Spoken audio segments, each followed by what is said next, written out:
good evening, and welcome to Thursday Therapy with the Counseling Couple. I am Seneca, And I am Carlos. and we just welcome you this evening. So, we are in June. We know that this is the fourth Thursday, and we usually come to you on the third Thursday, but we had our anniversary last week, so we are back with you today. And today we have a really, really important topic that we are going to discuss. We are really going to talk about what are we going to do about these gun laws. We have a really great panelist that will be here with us this evening to give us some information that and some calls to action, right? That for us to use. If you are joining us for the first time, then you know, or you won't know, but these conversations are really just everyday conversations that we will have, but we make mental health a priority. And so you will always hear something that will help us to think about how we prioritize our mental health in the midst of these conversations and or situations that are happening in our society. Yes, yes, yes. And so normally when we get on these calls, we run through some information up front and we go through a little bit of a PowerPoint presentation. This evening we're going to do things a little bit differently because our esteemed our presenter that's along with us, he's got some things going on. It's election season. Yeah. And so we're just thankful to have him here at this time. So what I'm going to do quickly is just read a little bit of his bio, and then we're going to jump into, and you're probably wondering, who is this he that we're going to bring in? So the person that we're bringing in today, State Representative Dontavius Jarrells, is currently serving in his first term representing Ohio's 25th House District, which includes portions of Columbus, Clinton Township, and Mifflin Township.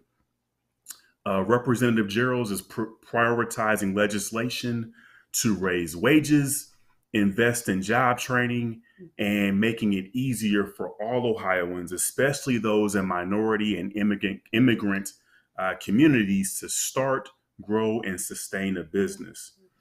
In addition, Representative Gerald wants to invest in Ohio's future by expanding early childhood education, improving literacy initiatives, supporting STEM, the science, technology, engineering, mathematics programs for Ohio students, and promoting opportunities in the skilled trades.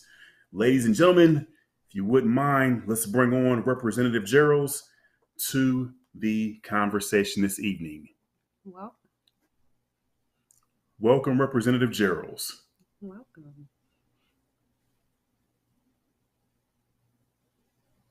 Hey, how you doing? Just want to make sure that my sound was on. My apologies. Oh, your smile is on. Your smile is on. Glad to have you, sir.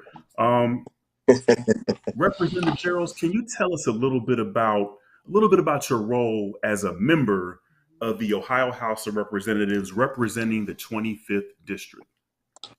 Yeah, absolutely. And first and foremost, thank you for the work that you all are doing. When we think about the dissemination of information to our families across Ohio, across the district, and across Columbus, I mean, you all have truly been a beacon of success and worthy of emulation. So I just want to say first, thank you for convening these conversations because I truly believe that they are saving lives. Hey, everybody, State Representative Dontavius Jarrells. When I think about my role, as a state rep, there are 99 members in the House, and then there's 33 members in the Senate. And when people typically ask, "What do I do?" Uh, most folks, when you think about how a bill becomes a law, the back in the day how they did the what was Schoolhouse Rock. Mhm. A lot of the work that I do is around creating and developing laws for the state of Ohio. But that's part of the work that I do. Much of the other pieces are about advocacy and championing issues because I sit as a state legislator in a very unique position to support and work with my federal elected officials, but also my city and county elected officials to figure out ways that we can um, create solutions that address the problems of people all across the state. And so so a lot of the conversation we're going to be having tonight is really about the realities of gun violence in our community and what we can do about it at every level of government. So it's just a little snapshot of some of the work that I do. Wow, it's very important working. So thank you again for being here with us. We do appreciate your time. Hmm. So when you're thinking about, or when you were growing up, what led to you wanting to go into politics, and to do this work? That's Yeah, that's a great question, and thank you for asking it. So for me, I always wanted to be Oprah. I typically to start off my story with that. I was a kid that asked a lot of questions growing up, and one of the things that kind of affected me, because the issues that I fight for every day are issues that I had to navigate myself as a child and then ultimately as an adult. And so oftentimes people say, well, some of these issues are individual choices that lead to outcomes and decisions that can be harmful to the person. And what I recognized early in my youth is that some of these decisions are not even about you. It's about the system that's been created around a person that leads to predictable outcomes for families and for individuals. I think about that every day when we think about disinvestment in communities and how that leads to violence or how that leads to lack of hope and lack of educational opportunities. And so growing up, I knew I wanted to address the system because I saw how it impacted my family in real time. And so went to Hiram College, majored in political science economics, was an activist on campus. And then, when I graduated in 2010, I moved down to Columbus and worked in the State House, where I served as a Legislative Service Commission fellow, and that really was the starting point of me learning how state government impacts people in real time. And so I'll stop there. That's kind of how I started my journey. I was like, at some point in my life, I would love to be in a position to work for in the state house to truly impact the lives of people that look like my family. And I didn't know 10 Mm, years later, here I am doing that work that, God has kind of navigated me towards. absolutely. That is so awesome. We often hear that they're looking for the next generation of leaders, and I'm Yeah. sure with your what you've been through, being from Cleveland and then coming down here, like you've seen a lot, and just being able to figure out the process to be a part of this, to work in the state Yep. house. That just that's really cool, man. And I think Thank you. there are a lot of students that or young people that probably have some of the same thoughts in terms of how do I do that? Yeah. And so that's a conversation for a different day. How did how what was the path? But one of the questions I want to ask you is, you've been doing this for some time, and I'm wondering from Yeah. your end, like what types of legislation have you pushed? Yeah. That's a great question. So in my first term in office, I've introduced 13 bills. And many of the bills, if you type my name into Google, there is a portal to all of my bills, all my news releases, my report that I do for constituents to let them know what I'm doing in office, right? Because I try to be in the trenches with my people, right? Try to really fight the good fight. So I introduced 13 bills. Many of them were bipartisan bills, and I'm really honored to say that four of my bills have been moving through the process. Two of which have been passed into law. One of them addressing restrictive covenants in deeds. So we'll talk about redlining and some of the just horrible language that were in deeds historically for before the federal our Congress addressed that issue. Interestingly enough, in Ohio, we never had anything on the books to outright outlaw restrictive covenants in deeds. And so the bill that I put forth with a Republican member was passed into law, and that created the process by which we can remove that horrible language from deeds and hold the lawyers or attorneys with no punity if they change the language. So I'm really excited about that. Another bill, my first bill actually in office that I introduced was to raise the minimum wage. And this was before we've seen all the prices now, right? Gas is what, $5, $3.99 if you go to Sheets like this weekend. But you know, I, I I really wanted to make sure that no person had to work 2, 3 jobs to make ends meet, and raising the minimum wage is simply the right thing to do. Another bill that I've been passionate about is addressing, realities with grandparents raising grandkids. And, we think about gun violence, particularly, oftentimes the children are the victims, right? Beyond the loss of life, and a grandparent is raising their grandkids with limited income, having to decide between a prescription drug or putting food on their table. That's something that, not only have I experienced, but also I've seen and heard from the experiences of grandmothers in my office. And so we will put together a lot of bills or work to address that issue. And just a number of bills that really address the human, right? The whole person, right? The things that we know, when we think about what makes a better Ohio, like, we should make sure folks have opportunities to high paying careers. They have educational options across the lifespan. And we're doing everything that we can to ensure that there's a healthy community, right? A healthy and safe community. And so that's addressing gun violence as well, which I have a couple of bills that I've introduced to address that. And so those are just some of the things that I've introduced. But someone, anyone can go on my page, and you can see all the bills that I voted on, but also all the bills that I've sponsored and moved through the GA. Wow, that it sounds like a lot Mm-hmm. that you are introducing, a lot that you are doing. Mm-hmm. But you said it best. When you live experiences and you know others that have lived experiences, it makes you want to go harder for those things. So Mm-hmm. we do appreciate you talking about those, and congratulations on getting two of them into law, and all of the Mm-hmm. others that Oh, thank will you. follow.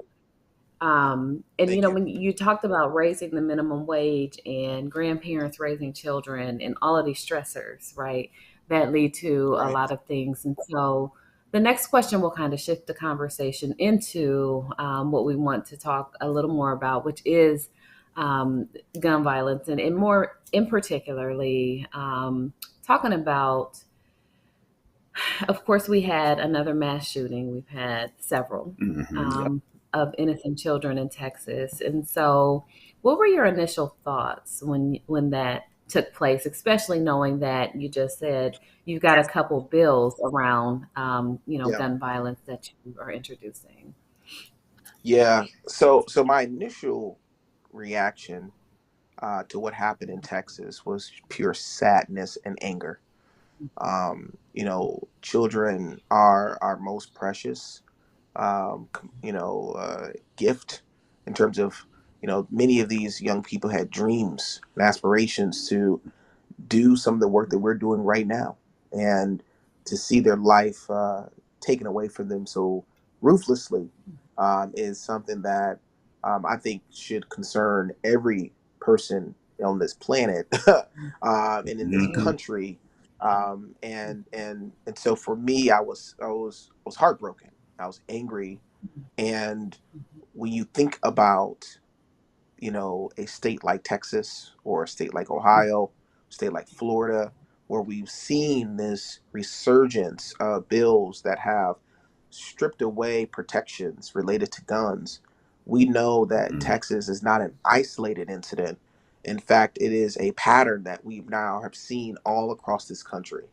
And so, for me, it only hardens my position as to what we need to do to address gun violence, because we should not be losing lives, particularly our young people who Right. are going to who give me hope, right, that we can do something better for our future. Um, we got to protect them. And so that's kind of my immediate reaction. But it kind of hardens my stance on why we need to address guns in our community, to ensure that we're not losing another life. Absolutely. Mm-hmm. Yeah, I know when all that happened, Mhm. um, it certainly hit everybody really hard. Um, but what really, really struck me was those kids were a day out from going to summer break when that happened.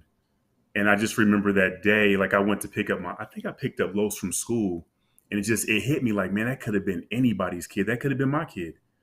Um, and that our kids should never feel like being going to school is dangerous. It just should never be the case. Right. Yeah. So Mm-hmm. Yeah. And it's, these things are very tough. Working in education and having had to been an educator to pull guns out of book bags, that's a Mm. very scary situation, but it's a reality it's a that we all reality. face. And Right. so we're really making sure that people are safe. And then they talk about teachers having guns in school. And it's just all of these other things now Hmm. that are coming up. So, yeah. Yeah, and If I could just oh, add go one thing, ahead. if I can, it's for me when I think about the national movement of access to guns.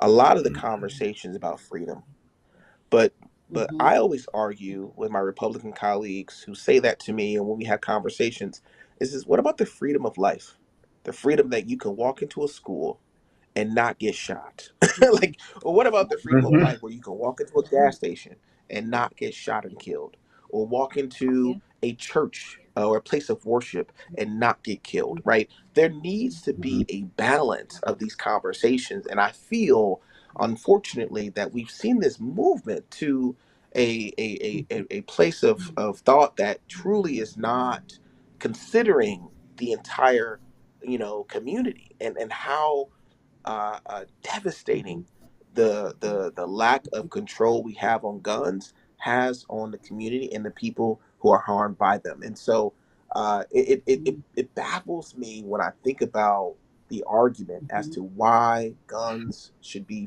freely roaming in our communities, because we've seen the devastating impact of them time and time again across this country, and particularly in Ohio. And so I just wanted to say that because it's something that I'm always triggered by when I'm talking to Mm-hmm. individuals who believe guns should be out there. But you haven't spoke to that mom who lost their son or their daughter, or their loved one, because Yeah. of someone's reckless abandon with guns, or Mhm. intentional harm that they did on somebody. Right. Absolutely. No, you're spot on. It fascinates me that the Constitution is the code that we live by in America. But I got to believe that if our forefathers saw what we're able to have access to right now, they would probably lose their mind. Like, that's not what we meant when we wrote this. That's not what we meant. I got to believe that. And so, yeah, it's frustrating. And people are frustrated by the current gun laws, not only locally, but just across the entire country. And so I'm wondering, Rev Gerald's, like, what are some ways that we can help to change the laws, not only locally, but statewide and nationally? What are some tips you can give us there? Yeah, and thank you, Carlos, for asking that question, because I feel like there's with so much is happening and so much loss that we're seeing, and it's not even just the loss of life, but it's the lives that have been changed drastically by an injury due to a gun. Right, a gun goes off, harms a person. Unfortunately, they don't die, which is thankful, but they may be paralyzed, or they may now Mm-hmm. require assistance, right? But they were individuals with dreams and aspirations to do amazing things, cut short simply because of a gun and a bullet.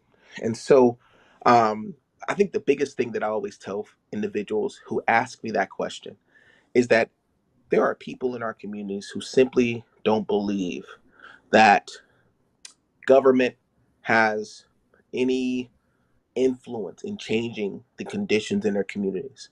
And I would argue that had it not been for individuals stepping up and saying they wanted a representative like me in office, the that could have dramatically changed how they were represented, what issues were elevated, the concerns that were addressed, and so on and so forth. Mhm.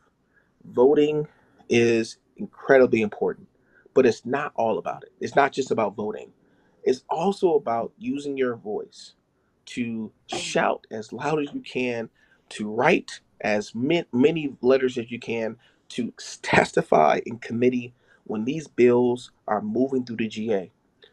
Right now, Ohio is a permitless carry state, which means that Mhm. you, as long as you are 21 years old with no felony, no priors, you are able to conceal and carry a weapon without any training. There were individuals from all walks of life speaking about the impact, the devastating impact that was going to have on families across this state, and yet they passed the bill anyways. The reality is that the people who voted for those bills, some of them came from districts that, to be quite frank, could be represented by someone with a different perspective of thought had we simply engaged and voted.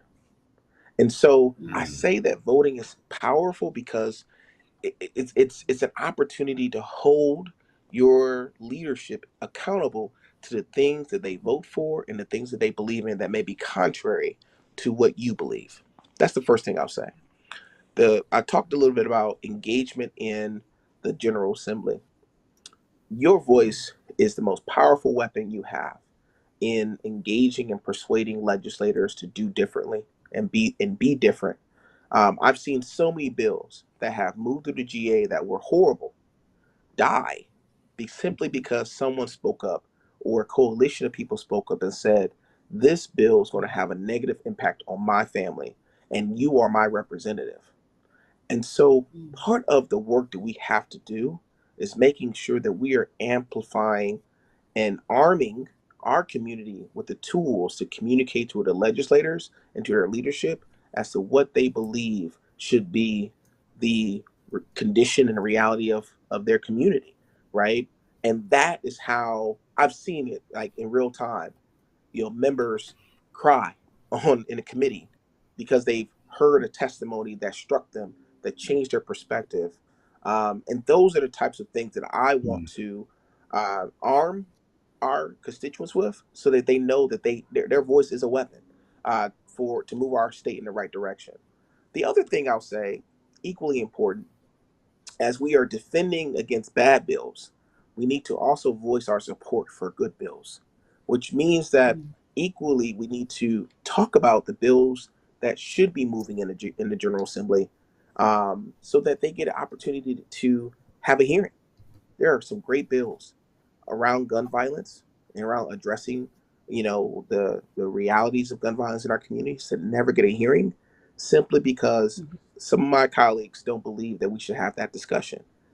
But the people is what pushes those conversations. And so, I really want us to walk away knowing that there is power in your voice, and you can make incredible headway as a collective to say, here's how we need to address gun violence, and Representative X, Y, or Senator X, this is how you need to do it. And so I'll stop there, but that's really part of what we can do as a tangible next step to begin to right the wrongs in the direction of Ohio.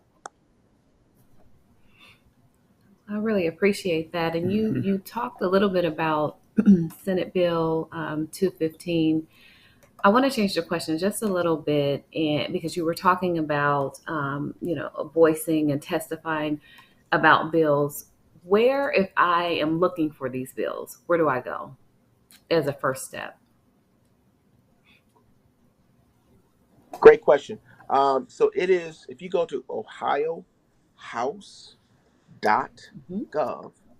again, that's ohiohouse.gov, you are able to see all the bills that are making their way Hmm. through the GA. You're also able to um, see all the bills that are currently having hearings, and you get to see bills that have passed. So it's a complete archive of all the things that we've introduced as a collective. This is the one-stop shop. So ohiohouse.gov.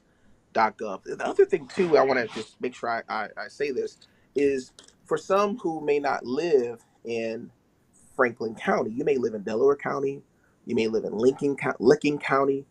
You can literally go online and type in your address, and you can directly get information to your representative. And then, of course, there's Mm. a OhioSenate.gov. You can then get information for your senator and directly engage them. Right, go to their office, schedule a meeting, and so for those folks who may be in those other counties, that's where you would go to see who your representatives are. Thank you for that. Because I know you were talking about the bills, and I wanted our viewing audience, though some of which may not know exactly where to go, to know where to go. So thank you. Mm-hmm. So just circling back a little bit about Senate Bill 215, who authored that bill? And then, the other question that we had was, were there considerations made for people in the city? I think you kind of addressed that, but I just want to make sure um, that we ask again. So Senate Bill 215, because I want to make sure. So there's what I'm looking at And are we asking now. about the right one? Yeah, so yes, it is the correct one. So Senate Bill 215, I'm looking at who introduced it. Give me 1 second. I apologize. Um, Mm-mm. okay, got it. I had to make sure. So right now the bill was, oh my goodness, I'm sorry. When the bill becomes a law, it changes how they see the text. So give me 1 second. Gotcha.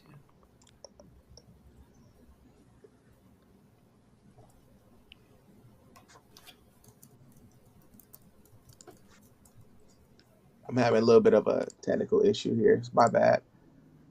Oh, you're fine.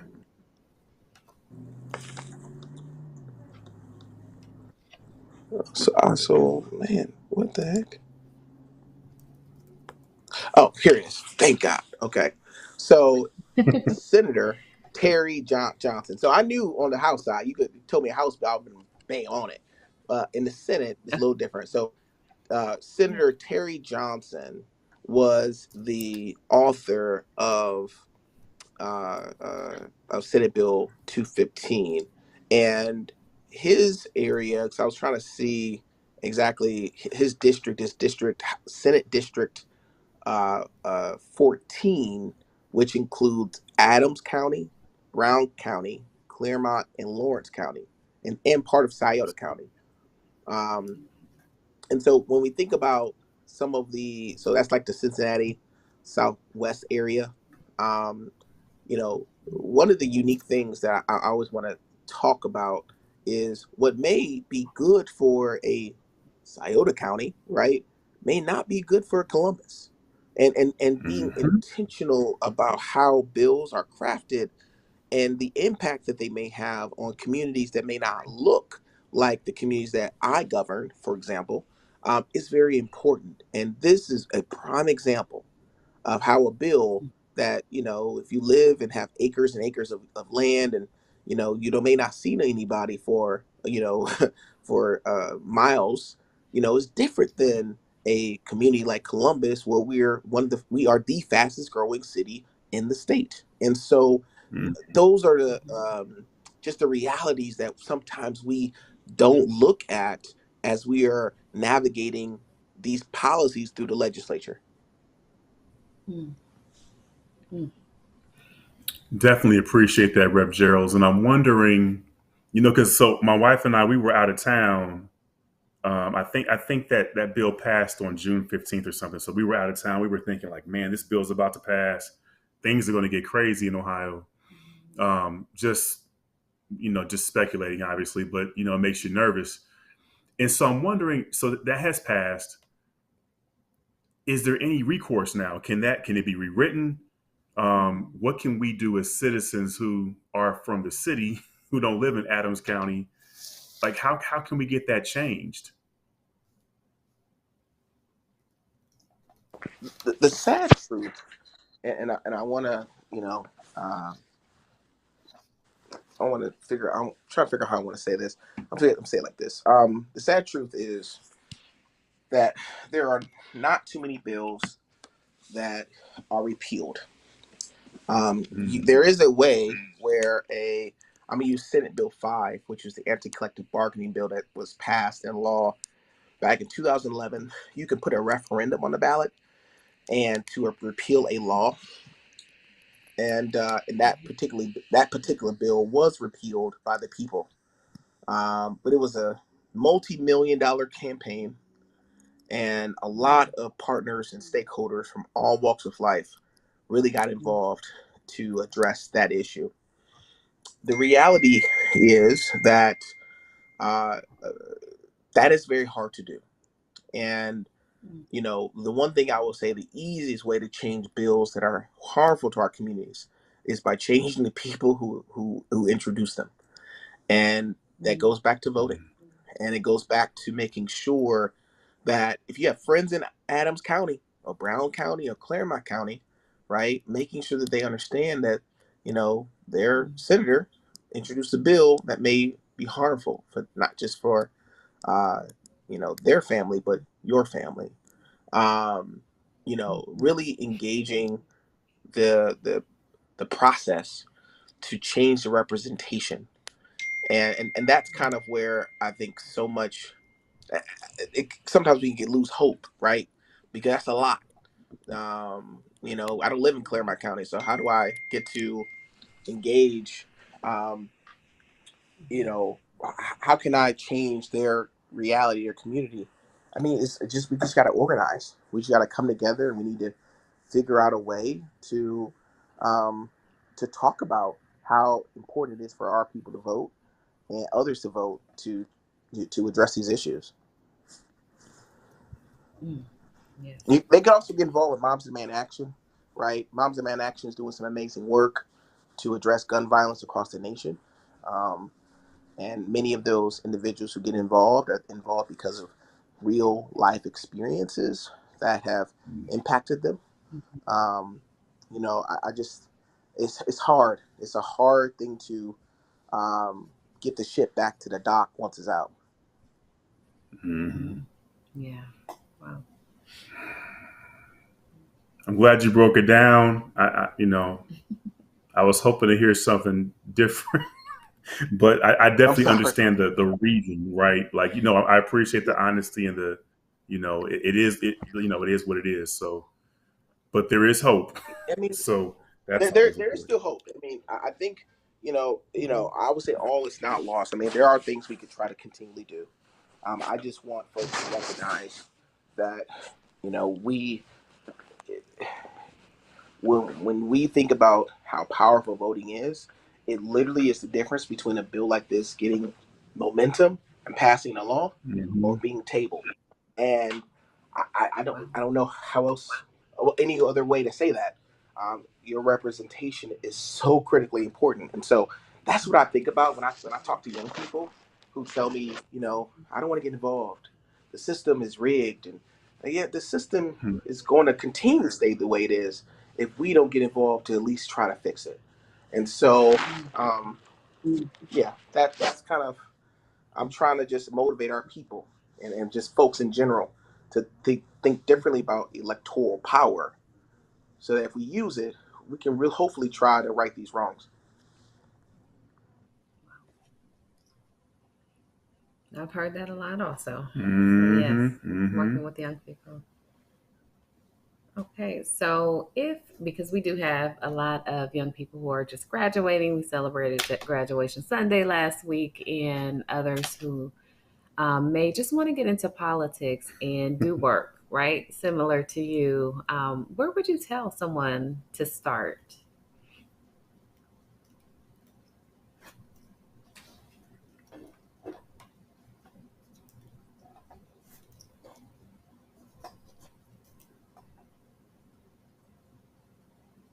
Uh oh, we didn't lose you, did we?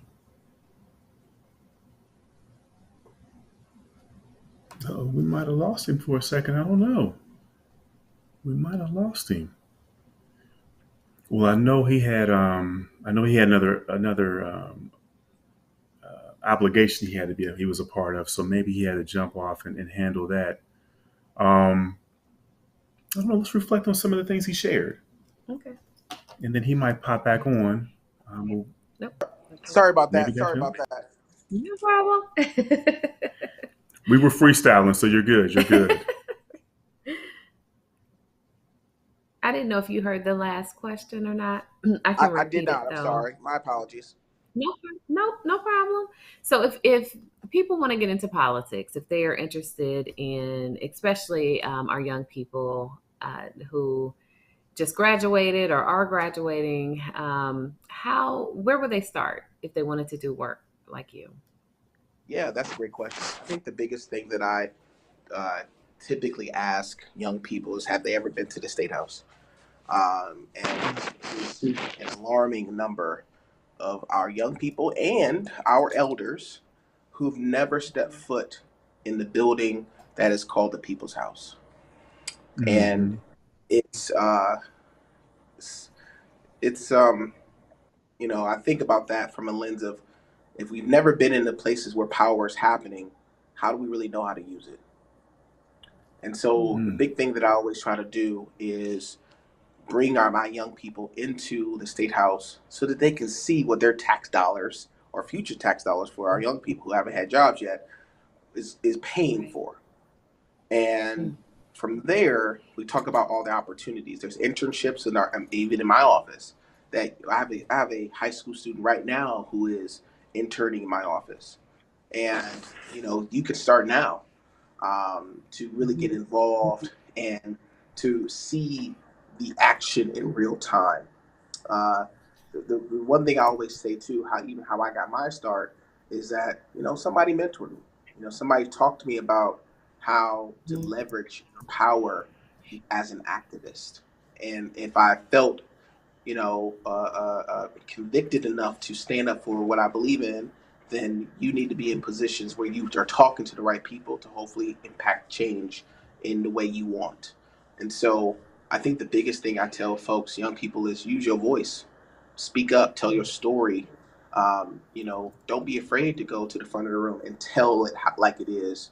I think now, in light of everything that we've seen from 2019, the protests, addressing police brutality in our communities. Our young people Mm-hmm. are experiencing folks standing up in some cases for the very first time, and so we need to capture the essence.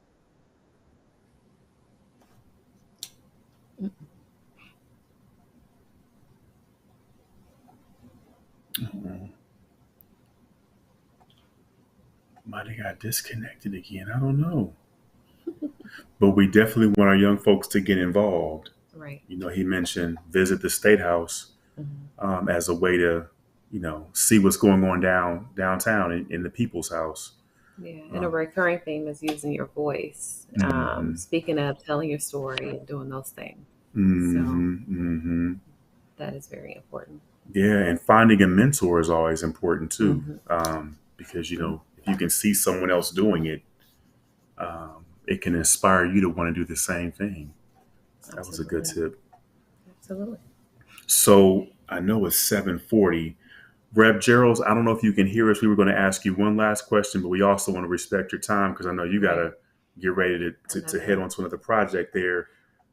So if you can hear us, Yeah. is there one last thing you would like to add before you jump off, before we continue the conversation on this side? Well, first, I just want to say thank you so much for um, convening this conversation. I would love to be a part of the future ones as we think about, from mental Mhm. health to STEM Yes. education to continually address gun violence in our communities. Um, I guess I would leave you with this: is that gun violence is a public health crisis. I've worked with the mayor and so many other community leaders to talk about how it is a public health crisis, and just know that your elected officials are doing everything they can to try to address what we believe is something that is going to literally change the fabric. Mm-hmm. Mm-hmm.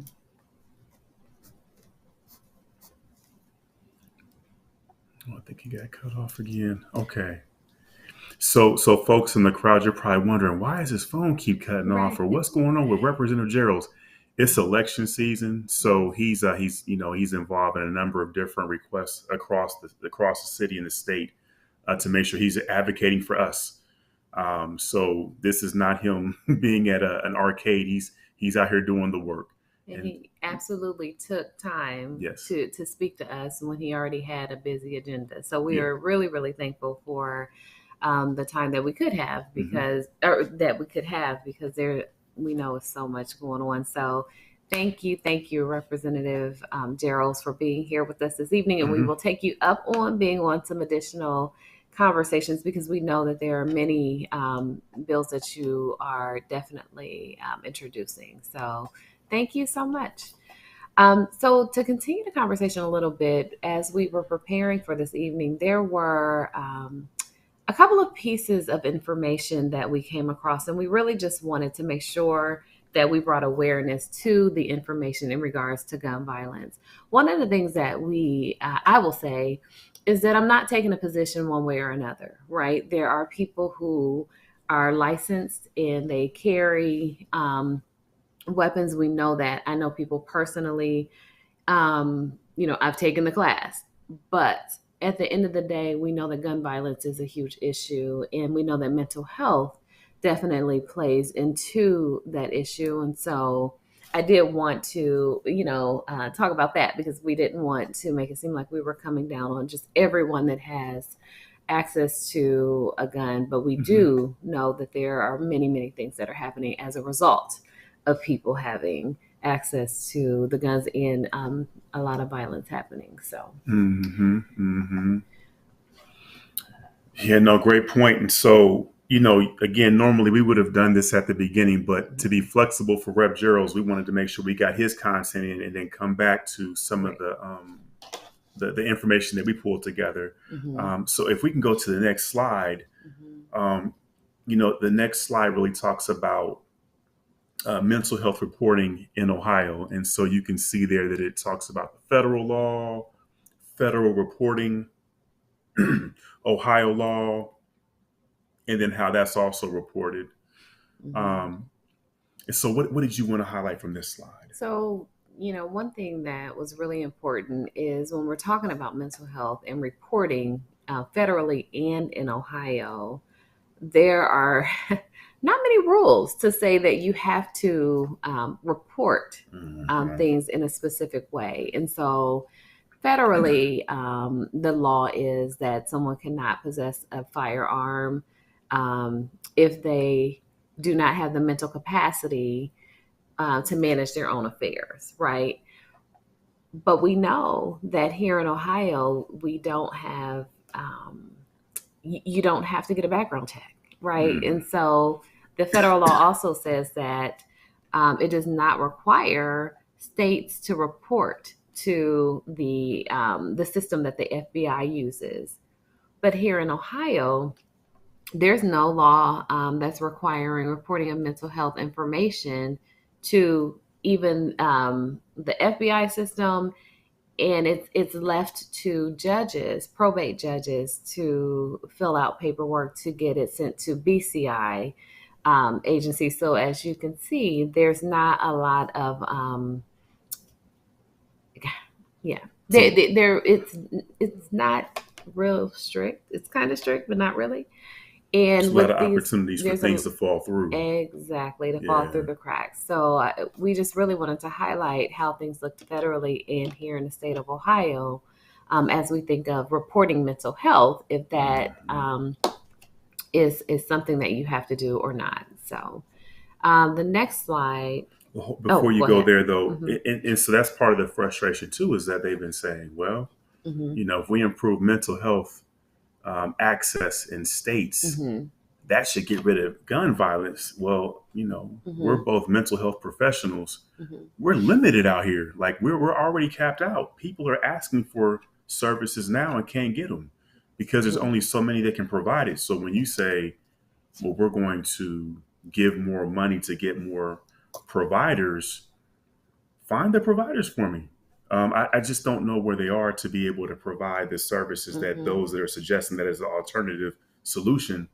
I don't know how that's going to work.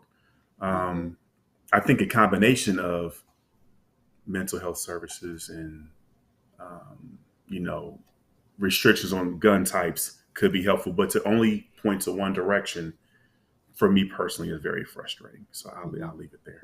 I'll leave it there. So I guess he'll get off his soapbox. Yes, I'm off my soapbox. So we'll go to the next slide. And we really like to kind of highlight those mental health awareness opportunities here in June. We know we're at the end of June, the tail end of June, but there are many, many things that people pay attention to depending on their circumstances, their situation, and what interests them. So, of course, it's Men's Health Month, PTSD Awareness Month, Alzheimer's and Brain Awareness Month, and then Tourette's Awareness Month.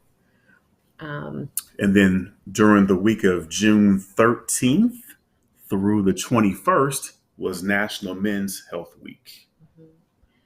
And then, of course, there are days associated with the month and the weeks. So Alzheimer's and Brain Awareness, International Day of Yoga, International Day Against Drug Abuse and Trafficking, and then PTS Awareness Day.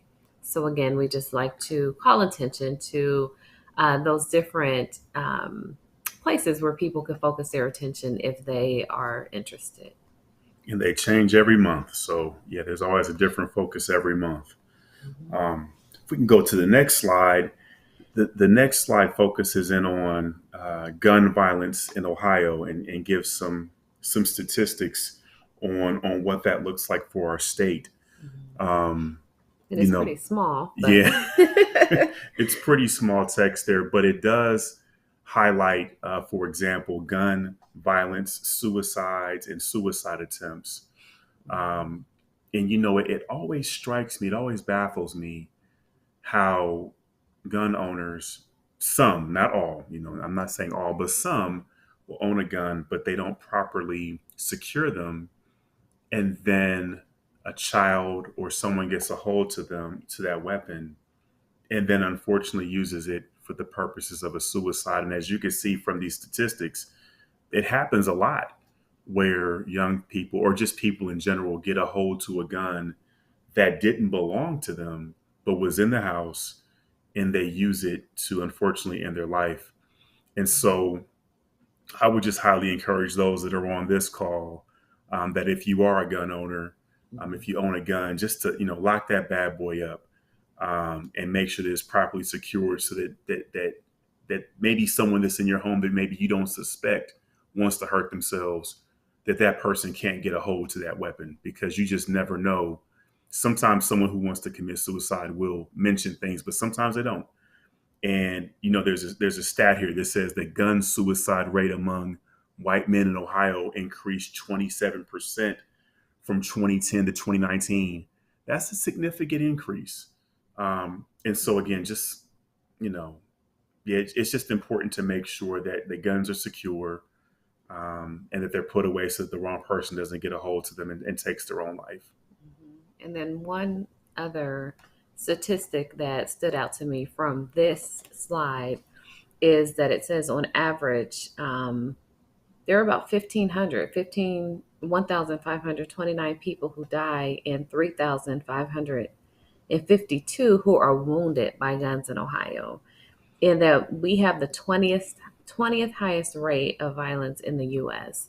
And so when you think about these statistics and all of this information is here, you have to wonder why certain bills were, passed or introduced or what have you. But these are pretty alarming for anyone that's looking at them. So, or at least for me, as I look at them. So, yeah, there are 50 states in the union, but to be top 20, that is alarming.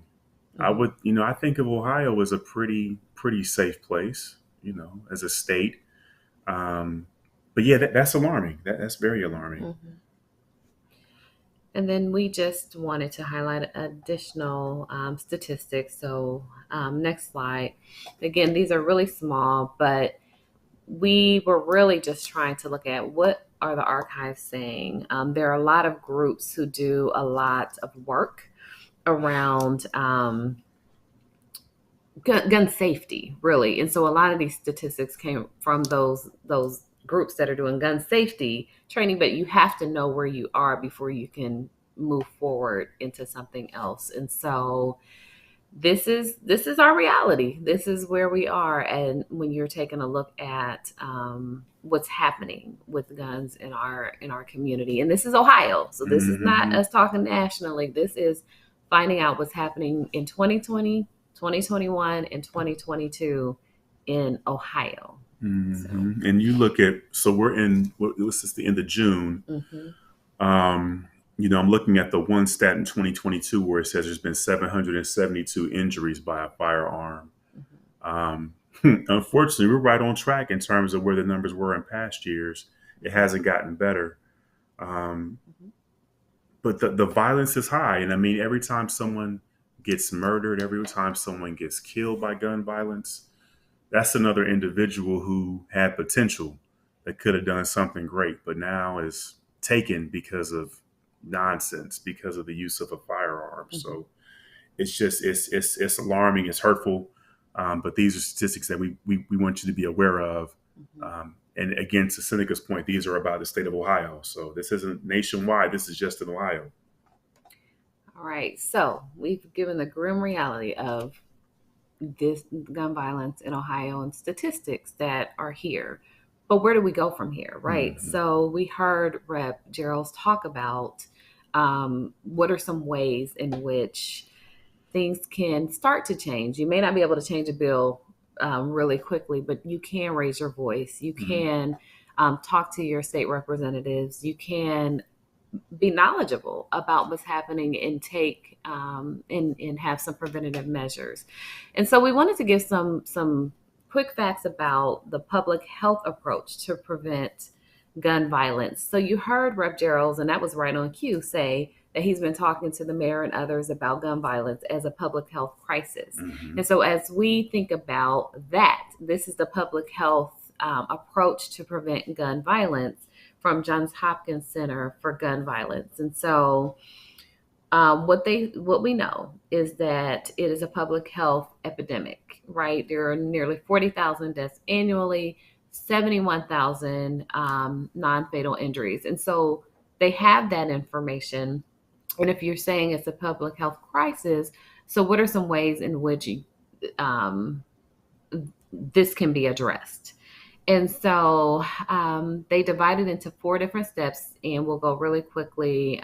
Define and monitor the problem, identify risks and protective factors, develop prevention strategies, and ensure widespread adoption of effective strategies. And so when we're thinking about what are some ways that it's being addressed as a public health crisis, those are ways that have been introduced. So the next slide just talks a little bit about how public health differs from healthcare, because when you're not in that industry, it all sounds the same, or it sounds pretty similar. And so really healthcare, the focus is to improve the health of an individual.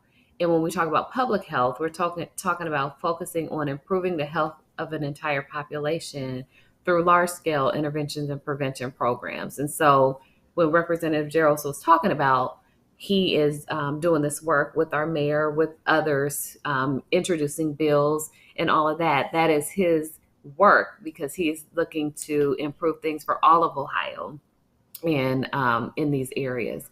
But what we do know is both healthcare and public health strive to improve health and well-being, right? So it's really, that is the main focal point. That is just a subtle difference between healthcare and public health. And then the last slide before additional information is the health impact pyramid. And so really just thinking about when we're talking about gun violence being a public health crisis, what are some things that we can do to help those who find themselves in the space where they want to use these weapons? And so when you look at the top of the pyramid, it talks about interventions for individuals that are at risk for gun violence. So counseling, we talk about counseling, we talk about getting that help is needed if you feel that you're having a mental health crisis or in a space where you need to use a firearm. But then when you start to look at the middle of the pyramid, it talks about those interventions that require less individual action. So really looking at the laws and policies that govern guns and those things that have been passed or not. So again, really thinking about those laws and policies. And then the bottom of the pyramid are those conditions within society that lead to poor health outcomes like gun violence. So it's really looking at that root cause, or if you've heard of social determinants of health, those pieces that lead to this type of poor health. So we just wanted to pull, these were some interesting facts that we came across when we were really just preparing for this conversation with Representative Jarrell. And then really quickly, if you pull up the last slide, it just has some resources. So if you are interested in gaining more information about things that we talked about, any of these slides, these are the sources that we use to pull the information. So good summary there. And the slide you just talked about, that health impact pyramid, it sort of reminded me of where Representative Gerald started, where he talked about his community and what drove him as a kid to go into politics.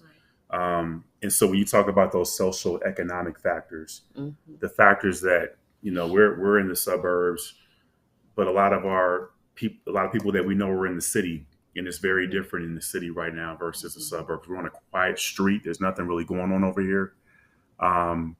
In the city, in certain areas of the city, it's pretty rough. And those social economic, those factors have to be considered when laws are developed.